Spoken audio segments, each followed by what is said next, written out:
Yan, magandang gabi po sa bawat isa. Kamusta po ang bawat isa? Okay naman po. Inaantok po yung mga katabi natin. Tapik po yung mga katabi natin. At gising-gising mga kapatid, we shall hear the word of God tonight. Hallelujah, hallelujah. It's been a while. Thank you, Lord. All right, so tonight, before we proceed, pasensya na po, meron po akong ubot sipon. Paki-ignore na lang po yung mga tahol ko dito. So, alright, let's begin. Tonight, yung main verse po natin is matatagpuan po sa Isaiah chapter 40, verses 21 to 28 to 31. Sabay-sabay po natin basahin ang verse. Verse 28, "Do you not know? Have you not heard? The Lord is the everlasting God, the creator of the ends of the earth. He will not grow tired or worry, and his understanding no one can fathom." Verse 29, "He gives strength to the weary and increases the power of the weak." 30, "Even youths grow tired and worry, and young men stumble and fall." Verse 31, "But those who hope in the Lord will renew their strength.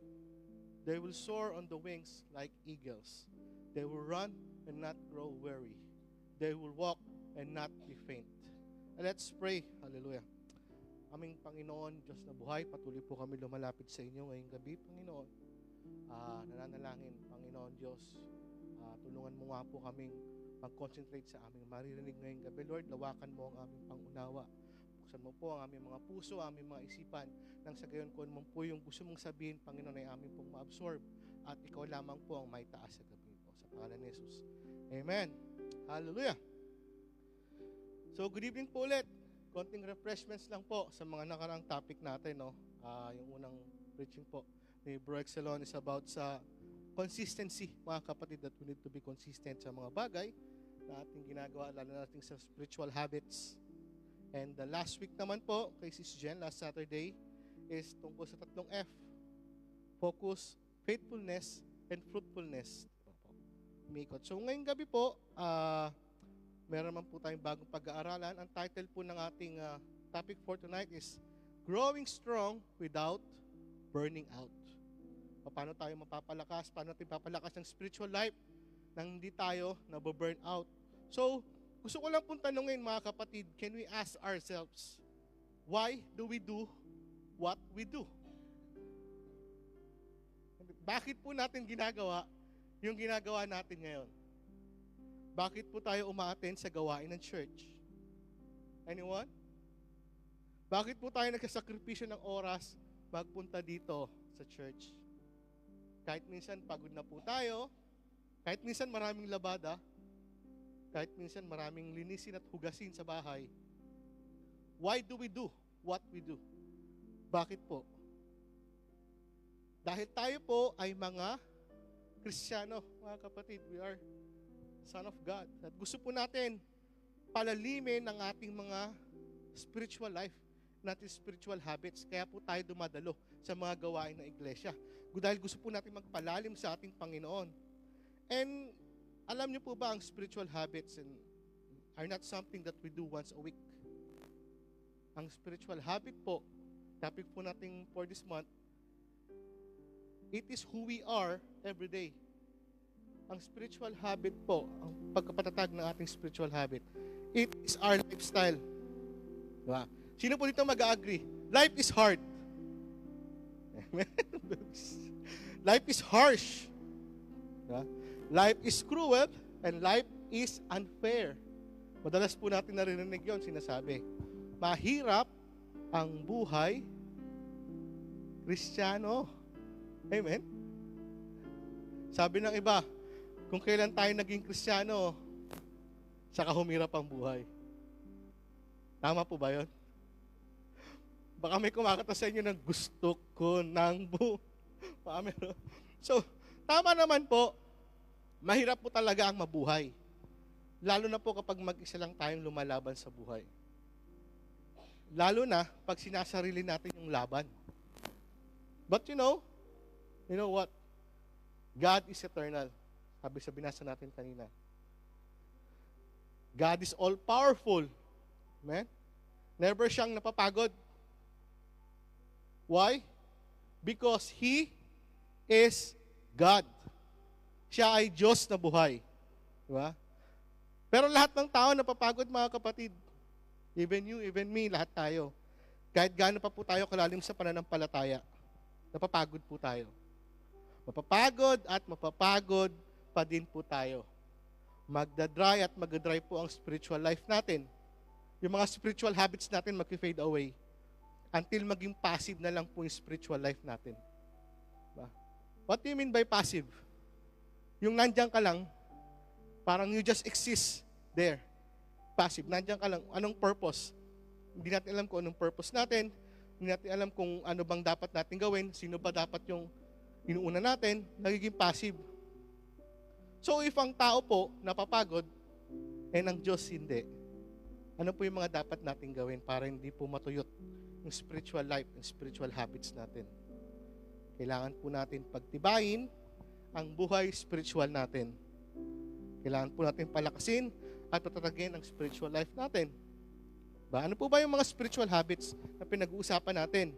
Ito po yung mga bagay and behaviors na ginagawa po natin sa araw-araw. Like reading the Bible, praying, going to church, devotion, and marami pa pong iba. So marami pong mananampalataya, strong lang sa simula ng Christian life nila. Nakikita po natin, araw-araw nagsisend ng devotion, peng. Araw-araw na sa church, hanggat kaari. Mainit sa umpisa, nadadala po ng hype, lagi nasa church na super active. But eventually, dadating po yung point na manghihina po tayo. Lahat po tayo darating sa ganitong senaryo. Hindi po tayo immune sa ganung bagay. Mga kapatid, wala pong immune doon. At to the point na mawawala po tayo sa ministry and sa church. Why? Kasi hindi po matibay yung foundation ng spiritual life and spiritual habits natin. Siguro po, nahihirapan po tayo paano natin i-manage yung time natin. Kaya po tayo nanlalamig. Siguro po, nalilito po tayo kung ano ba dapat yung i-priority natin. Kaya tayo nanghihina. Siguro po, hindi natin alam kung kanino po lang dapat tayo nagre-rely. Kung kanino lang tayo dapat umaasa. Nagkakaroon po ng confusion. Diba? But these events, these scenarios can be avoided, mga kapatid. Maiiwasan po itong mangyari. Kailangan lang po natin pagtibayin yung buhay spiritual natin and spiritual habits natin. So, paano po? Tonight, meron po tayong 3 points lang na di-discuss, no? At let's listen carefully. So, point number 1, spending time with God. Paano natin papagtibay yung mga habits natin? By spending time with God. Sabi sa verse 28, do you not know, have you not heard? The Lord is the everlasting God, the creator of the heavens, the creator of the ends of the earth. He will not grow tired or worry, and His understanding no one can fathom. Sabi po, alam niyo po, hindi po sapat yung dumadalo lang po tayo ng gawain sa iglesia. Yung Sabado, yung Linggo, come and go, then finish na. Hindi din po sapat yung nakapag-huddle lang tayo every Tuesday or Thursday, then okay na po. We need to spend more time with God. Hanggat maaari po. Alam niyo po, alam po ba natin, hindi lang po pang Saturday and Sunday lang si Lord. Or one day during huddle po natin. Ang sabi po sa verse na binasa natin, the Lord is everlasting, the everlasting God. Ibig sabihin, wala po siyang limit. Unlimited. So, hindi po siya pang few days lang. We can spend more time with Him, mga kapatid, araw-araw, 24/7. Why? Because spending time with someone makes your relationship deeper with that someone. Tama po? Kapag we spend more time sa kaibigan mo, yung relasyon natin lumalalim, gumaganda. And what happens pag nagkakaroon po tayo ng deep relationship sa isang someone? We start to develop feelings. Naismal ka. So, kakaroon ng feelings for that someone. Diba? We start to have an intimate relationship with that someone. lumalalim yung relasyon natin doon. And that someone is God. Diba? Hindi lang sa jowa mo, sa crush mo, sa boss mo, or sa asawa mo, mag-spend ng time. Let's do it also with God, mga kapatid. Wala pong limit. Palalimin po natin yung relasyon natin sa Panginoon. Nang sa gayon, tumibay ng gusto ang ating buhay spiritual, ang ating mga spiritual habits. Diba? Spending time with God will teach us to trust His guidance and His power. And if we spend time building and fortifying our spiritual habits, eventually magkakaroon po tayo ng transformation. Diba? Kasi parang lagi mong sinasamahan, nagiging ganun ka eh. Kung sa work mo, meron kang nasasamahan na palamura, eventually magugulat ka na lang pati ikaw, napapamura o napapabisyo. Diba? But if we spend time with God, diba? Yung mga reactions natin nagkakaroon ng changes. Yung speech natin, nung dati kang palamura, dati yung term ng pananalita mo, bomba, bomba, bomba. Ngayon nagkakaroon na ng kabanalan. Diba? Dati iba tayo magsalita eh. Pero when spending time with God, nag-iiba. Pati yung desires natin, eventually, we just desire to grow deeper with God. Hindi na lang just to come and go. Dati, attend lang tayo sa church. Yes, Lord, amen. Uwi na. But when we spend time with God, nabago. Parang kulang eh. Yung iba sa atin, gusto pa mag-life class, gusto pa magka-lesson next batch ng, diba? Kasi nawawala po lahat ng negativity. Napapalitan po ng positives from the Lord. Na-adapt natin yung Christian way of living. And if lagi natin kasama ang Lord, nakakasanayan na po natin yung spiritual lifestyle and yung spiritual habits na yun na dapat po natin ginagawa. Mga kapatid, let us desire to spend more time with God. Let us desire to have a strong and spiritual habit. Wag po natin hayaan na tira-tirang oras lang yung binibigay natin sa Lord. Let's spend time with Him. Kasi if we just give the Lord yung spare time natin, hindi po ito healthy spiritual habit. Sabi po sa James chapter 4, verse 8, napakaganda po sinabi dito, come near to God, and He will come near you. Diba? Ang sabi, come near to God. Lumapit tayo sa Panginoong Diyos at siya lalapit sa atin. So if we want to spend time with God, eventually, yung buong atensyon ng Panginoon, ibibigay niya sa atin. Diba? Hindi naman sinabi na clean more to God, tugtog more to God, or serve more.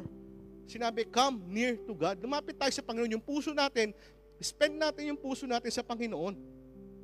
And eventually, everything else will follow. How do we spend time with God? Baka inisip natin, pupunta ba tayo sa langit? Oh, hindi. By what? By doing the spiritual habits, by prayer, talking to God, reading the scripture, worshiping Him, and by devotion, seeking solitude. Mga kapatid. If we do this, lalo po nito mapagtitibay ang mga spiritual habits natin. Patatatagin nito yung spiritual life natin. Tama po ba? Now, if we know who to spend time with, alam na natin kung kanino po dapat tayo naglalaan ng oras and kung papaano, hindi naman po pwedeng i-spend lang natin yung time natin sa Lord kung kailan lang natin gusto. Oh, Lord, I'm just gonna spend 1 hour sa'yo and bukas ka na ulit. Okay, Lord, 30 minutes muna kasi pagod ako. Then, mamaya na ulit. No. Diba? Hindi pwedeng parang BFF mo lang kung kailan lang nasa mood. Saka lang mag-spend ng time. Hindi po. If we know how to spend time with God, then dun po papasok yung point number 2. We should know how to prioritize God. Diba? Una, spend time with God. Pangalawa, prioritizing God. So sabi po sa verse 29 ng main verse, 30.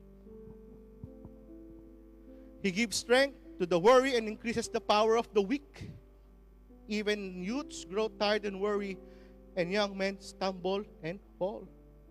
So another way para mapagtibay yung spiritual habits natin is knowing what or who to prioritize. So ang ibig sabihin po ng priority, something that is very important and must be dealt first. So, alam naman po natin ibig sabihin ng priority, di ba?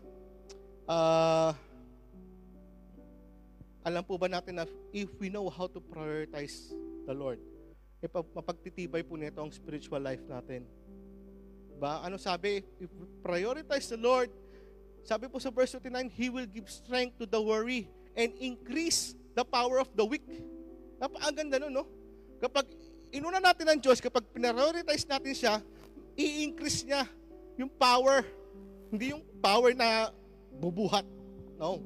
It's the power to live, to motivate. Ang ganda nung sinabi doon. Diba? So kapag inuna natin ang Panginoon, yang nangihinang spiritual life mo, yang passive na spiritual life mo, kapatid, magkakaroon ng jump start yan. Mabubuhay yan. Pag nalalamig po tayo at inuna natin ang Panginoon, alam niyo sa doktor yung clear. Poop. So, once na gawin nila yon, yung life, mga nakakikita ko sa movie, flatline na eh. Yung spiritual life natin, we just come and go sa church. Okay, linis dito, tugtog doon, serve that. Pero wala nang buhay, wala nang motivation. But if you prioritize the Lord, mga kapatid, magkakaroon ng jumpstart yan. The Lord, sabihin ni Lord, clear, bang. Yung spiritual life mo, eventually, bang, will be on fire again. Diba? Unahin natin ang Diyos, i-priority natin si God, never po manghihina ang spiritual life natin and spiritual habits natin. Diba? Pag di po natin pinariority si Lord, ano sabi? We will stumble and fall. Napakalinaw po sa verse na sinabi. Kapag hindi natin pinarayo si God, we will stumble and fall. Napakalinaw po. Hindi po sinabi, you will grow rich. You will be blessed. Hindi po. Manghihina po. Stumble and fall. Ang hirap po kasi sa ating mga Kristiyano. Sinabi na ng Diyos, may pangako na ang Diyos, pero hindi pa rin po tayo naniniwala. Di na sinabi na sa Bible, bakit hindi po tayo naniniwala? Diba? Sabi po sa Psalms 23 verse 6, napakaganda po nito. Surely, goodness and mercy shall follow me all the days of my life, and I will dwell in the house of the Lord forever. Diba? If we prioritize the Lord, ano sabi? If we prioritize the Lord, ano sabi? Goodness and or blessing shall follow by default. Diba? Kaya po madalas nangihina po tayo spiritual life natin, spiritual habits natin, kasi hindi po natin alam ang dapat na pinapriority natin. Nakikits po natin. Ang ganda po ng verse. So, i-demonstrate ko lang po kayo ng konti, no? Pwede bang, bro Tristan, sandali lang, matawag kita sa stage. Meron tayong gagawin. So, para maintindihan po natin yung definition ng Psalms 23 verse 6. Bro. Kuwari po, si bro Tristan is the blessing. So, liglig. Liglig po, talaga sagana sa blessing. Ako. So, susunod ka lang, bro. So, sabi po sa Psalms 23 verse 6, surely goodness and blessing will follow kapag inuna natin ang Lord. So, ako, pupunta ako sa Lord. Yung blessing, automatic, sumusunod. Gets po natin. Ngayon, balik na rin po natin. Ako ngayon yung hahabol sa blessing sa Lord sa likod. So, kahit anong habol ko sa blessing, hindi ko siya maabutan. Kasi inuuna kong habulin yung blessing, si Lord, paglingon mo, wala na. Kasi hinahabol natin yung blessing. Salamat, brother. So, napakalino. Yun po illustration ng Psalms 23 for me. Diba? Kaya nanghihina po tayo kasi hinahabol natin yung blessing. Ang default system po ng Panginoon, habulin natin, i-prioritize natin si God. Hindi yung hinahabol natin yung blessing. Diba? Habol tayo ng habol sa OT. Habol tayo ng habol sa pera. Worry dito, worry doon. Wala na tayong time sa Lord. Amen? Nangyayari sa atin yon, work dito, school doon. Napaka-busy natin, kapatid. Napaka-busy po natin. Wala pong masama sa mga bagay na ito. Kaya pa tayo nito sa bilan para doon. Tama. Pero kapag ito na po yung naging priority natin sa buhay, at hindi na si Lord, kapatid, sure ball yan, manghihina yung buhay pananampalataya mo. Kahit anong punta natin sa church, kapag hindi si Lord yung inuuna natin, manghihina po tayo. Meron po mga nagsasabi, may encounter po ako. Kaya nga tayo nandito sa abroad para mag-work Nasabi po sa akin. Tama naman po, 100% correct. Kung magsisimba ka lang, sana hindi ka na umalis ng Pinas. So, I've heard these things. Diba? But remember mga kapatid, nung nagpe-pray tayo ng work, nung nagpe-pray tayo ng school, nung nagpe-pray tayo ng allowance, sinagot ni Lord lahat ng prayers natin. Pero nung sinagot na ni Lord ang lahat ng prayers natin, at ang ganda, busy-busy na po yung schedule natin, at ang bigat-bigat na, ano po yung sinuko natin? Yung school ba? Hindi. Yung work ba? Hindi. Si Lord po ang binitawan natin, mga kapatid. Yun po ang madalas na nangyayari. Nakakalimutan natin si Lord. At puro na lang ibang bagay ang pinapriority natin. Ano po sa tingin natin yung nararamdaman ni Lord? Dapat po isa lang hinahabol natin at priority natin. Yun po ay ang kalooban lang ng Diyos. And everything else will follow. Maniwala po tayo, that's a promise of God. Matthew 6:33. Ano pong sabi dito?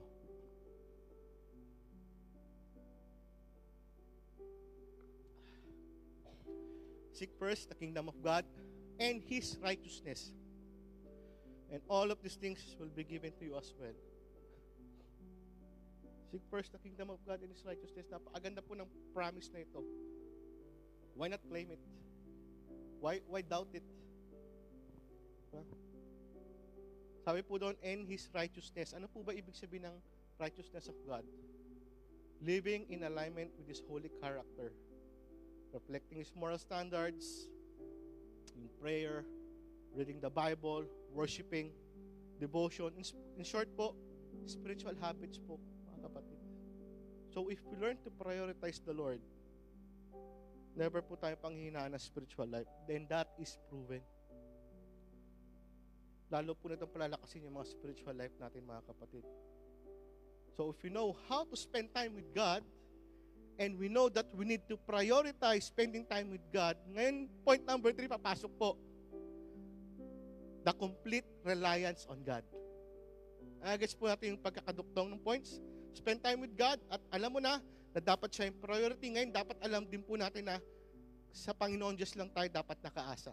Diba? Sabi po sa verse 31, but those who hope in the Lord will renew their strength. They will soar on wings like eagles. They will run and not grow weary. They will walk and not be faint.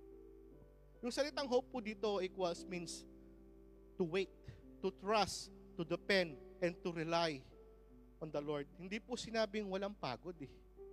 Ang buhay Kristiyano, ang buhay paglilingkod, ang spiritual life, normal po yung mapagod. Pero kapag nag-rely lang po tayo sa Panginoon, meron po palaging may lakas na galing sa Panginoon para magpatuloy. Alam niyo, lagi may strength. Lord, sa'yo lang ako nakaasa. Hindi tayo nauubusan ng lakas, hindi tayo nabuburn out because we rely only from the Lord. We have renewed strength. Lagi tayong on fire. Yung hindi po lukewarm, hindi po malamig, mainit. Tapos, in between, lagi po tayong on fire kasi meron po tayong strength from the Lord. Hindi po napapagod yung spiritual life natin. We will continue the walk and not faint. Hindi po tayo mawawala kay Kristo. Ang lakas po natin may limit. Pero ang lakas po na nagmumula sa Diyos ay walang hanggan. Amen? Yung source, di ba? Pag yung source mo is kapiranggot lang, mawawala yan. Pero ang pag-source mo sa Lord, hindi tayo mabibigo. If we rely only on God, kapag sa Kanya lang tayo kumapit, sigurado yan mga kapatid, may bagong lakas tayo araw-araw. Kahit galing ka sa trabaho kinagabihan, tapos maaga tayo sa church, yung paggising mo pa lang, ganito ka pabilis. Yes, Lord, amen. Yes, Lord, tara, let's go. Yung excited tayo, yung gusto lang natin na sa Lord, ibigay agad the best natin. Lagi tayong ganun. Kasi we rely only the Lord for strength. Magugulat tayo magkakaroon ng boost yung spiritual habits natin. Yung mga nakagawian natin, magkakaroon ng boost. Dati isang verse lang binabasa mo, ngayon isang buong chapter na. Kasi we rely only on God eh. Those who trust and wait on God will receive renewed strength even beyond human capacity. Diba? Sa Jeremiah po, 32, verse 27. Ako, si Yahweh, ang Diyos ng lahat ng tao. Walang bagay na mahirap para sa akin. Another promise of God. Di ba? Naniniwala po ba tayo, pag nag-rely tayo sa Panginoon, makikilim natin itong promise na ito? Di ba? Because we rely only on Him, napapatunayan natin na walang imposible sa ating Diyos. Di ba? Complete reliance on the Lord. We learn to trust God's provision and power, especially during troubles and trials. Di ba? Nag-pray ka. Sa Lord ka lang umasa. Sinagot na Lord yung prayers mo. Na-realize mo, okay pala mag-pray at umasa sa Lord. Diba? Ngayon, ang resulta, lagi ka lang mag-pray niyan. Mabibuild up na yung spiritual habit mo na praying. Kasi we rely only on God eh. Kakaroon ng boost, di ba? Kaya madalas po napapagod tayo sa ministry, sa church, kasi mali po yung pinaghuhugutan ng lakas natin. Saan tayo madalas humuhugot ng lakas? Sa best friend mo, sa kasama natin sa church, kung saan man. Hindi po. Dapat yung outlet natin, yung saksakan natin, yung meralco natin, dapat sa Lord lang nanggagaling. Yung lakas natin. Relying only on God. Diba? Sabi sa verse, ako si Yahweh, ang Diyos ng lahat ng tao. Pinaka-boss nating lahat. Pag sa boss nga natin, nakarely tayo, talagang kampante tayo. Sabi ng boss ko, bibigyan ako increase. Kampante ka na. What more if yung Diyos pa nagsabi sa'yo, Nak, stay put, rely only on me. Akong bahala sa'yo. Diba? Napakaganda po. Na kapag nag-rely lang tayo sa Lord, yung mga imposible talagang nangyayari. Kaya kung sa tingin po natin, tuyot na yung spiritual life natin, kapatid, wala pong imposible sa Diyos. Lalo na kapag sa Kanya lang tayo maasa. Ang pagtitiwala sa Diyos sa isang paraan para mapagtibay po yung spiritual life natin. I just want to share, mabilis na testimony lang po. No? Nawalan po ako ng work ulit. So okay. December 23, again. Natatapos po yung aking 6 months. And alam ko po, ramdam ko yung mahirap na panahon para mawalan ng work is during this after season. Ang dami kong pinasahan, almost 50. Yung email ko parang spam na nga eh. At hindi po ako nabahala. Hindi ko po ito sinasabi para ipagyabang sarili ko itaas. Hindi, gusto ko pong ipakita sa mga tao na if we rely only on God, wala pong imposible. So, I was praying, lumipas na, nag-January na. Tapos, mauubos na yung pera ko sa yung pondo ko. Nakapagpadala ako sa Pinas ng 2 months, in advance ko na, sa bahay din nakapagbayad ako. Yung remaining ko is running low na, talagang pigang-piga. Sabi ko, Lord, mag-2 weeks na ako, Lord, na tambay. Sabi ko, hindi ako sanay. At sabi ko, Lord, penging work. Monday to Friday ulit. Walang Sabado, Linggo. Mabait na boss. Long hours, good pay. Sabi ko, too good to be true. But kinlaim ko yun. Kasi promise na be specific sa gusto mo. So that I prayed. Then meron po nag-interview sa akin una, hindi po ako nakuha. Sabi ko, Lord, that's not for me. Then another interview kayo, pinuntahan ko po, parang wala lang. Pumunta lang ako, sabi ko, Lord, sabi ko sa sarili ko, another trial na naman to, wala na naman eh. Pero nung in-interview ko, pagpasok ko doon sa lugar, feels home. Sabi ko, ayos ah. In-interview na po ako, bago po magsimula lahat, sinabi ko po na hindi po ako pwede na Sabado, Linggo. Monday to Friday lang. Ang reply po agad nung interview sa akin lokal, okay, no problem. Sabi ko, Lord, batas ah. Sabi ko, thank you, Lord. Then, ang expected ko po na offer sa akin na oras is 90 hours lang, 3 weeks. So, ang in-offer niya po sa akin is full-time talaga na 150 for one. Sabi ko, Lord, more than ah. Then, yung expected ko po salary, tinanong ako, masaya na ako sana sa 14 o 15 eh. Mataas na nga yun siya. So, sabi ko, Lord, ikaw nang bahala. Sabi ko, nung sinagot ko, 17. So, tinawaran po ako 1650. Sabi ko, God, deal. Sabi ko, Lord, hindi ko po sinabi para magyabang. Sinasabi ko na, yung kapag nag-rely tayo sa Panginoon, yung in-expectation mo, hihigitan pa ng Panginoon. Diba? So, nakuko po yung magandang work na naman. At maganda po ng bago lahat, walang mayabang na pagdating mo matagal na, walang paikasama. Lahat po kami bago, lunch place lang po. So, Monday to Friday. At mababait po ng mga kasama. So, salamat sa Lord kasi if we rely only on God, at unahin natin yung Panginoon, spend time with Him. Diba? Tapos prioritize natin siya, rely on God. yung mga promises niya will follow. Diba? Mapagtitibay po nito yung spiritual habits natin. Diba? Sa totoo lang, mga kapatid, hindi po tayo napapagod sa ministry. Napapagod tayo kakapanggap na kaya pa natin ang lahat. Diba? Hindi po tayo napapagod sa ministry. Napapagod tayo kakapanggap na kaya pa natin ang lahat. Pagod tayo hindi dahil marami kang ginagawa sa buhay. Pagod tayo hindi dahil busy tayo sa church. Pagod tayo kasi matagal na tayong umaasa sa sarili natin. Dahil masyado po tayong believe sa sarili natin. Hindi po dapat ganon. Dapat sa Lord lang, sa Panginoon lang. Pagod tayo kasi bagsak po ang spiritual life natin, ang spiritual habits natin. So, paano po tayo hindi mapapagod? How to go strong without burning out? Mga kapatid, we need to spend more time with God. We need to prioritize God. And we need to rely only on God. Hallelujah. Let's pray po, mga kapatid. Hallelujah, Lord. Maraming salamat po sa gabing ito, Panginoong Diyos. Maraming salamat po sa iyong salita, Panginoon. Alam po namin na ito pong mga salita may sakit, Panginoon. Hindi mo po ito sinabi sa amin para lang marinig namin, Lord. Ito po ay tinatanim mo sa aming puso ngayon, Panginoon. And we pray, Panginoon, na yung tinatanim mo po ngayon ay namin pong anihin, Panginoon, namin pong mabago yung mga hindi magandang nakagawian namin, Lord. Lord, we pray na patuloy po namin mapagtibay yung spiritual life namin, ang spiritual habits namin, Lord. And we also pray, Panginoon, Lord, na help us to spend more time with you, Panginoon. At ikaw lamang po ang aming prioritize. At turuan mo kami, Panginoon Diyos, na sa iyo lamang po mag-rely, Panginoon, dahil ikaw po ay Diyos na buhay. Maraming salamat po at pinupuri ka namin sa pangalan ni Jesus. Amen. Amen.